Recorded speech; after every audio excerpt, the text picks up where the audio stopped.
In this video, I'm going to teach you how to optimize Elementor.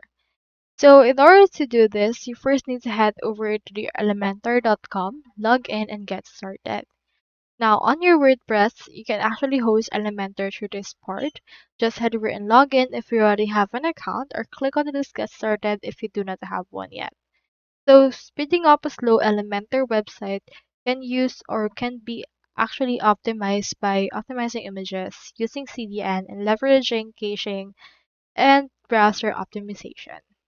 So on this case, I have in here already my actual website.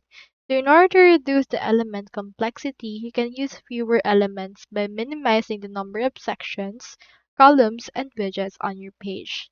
If that's not doable, you can combine widgets and combine their functionality, like for example, image and text widgets, instead of using separate images. So for example, on this case, this one is already connected to this other one right here. Now you can actually optimize images. So you can use Elementor Image Optimizer if you would want. So let's head over right here to this new tab. And you can find it by going to the actual image optimizer of Elementor. You can see that they can actually help optimize images already, and images must be under this required format. So to do this, you can just optimize it using your media. Head over right here to your actual WordPress, then scroll down from there, click on Tools, and then in here you can see some options like this right here that you can actually utilize.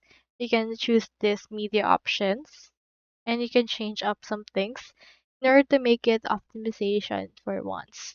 You can also head over to Elementor, and under this you can see the Elementor cache. Click on this clear files and data, and then this will actually help make your website faster. So that's how you optimize Elementor. Hope you help.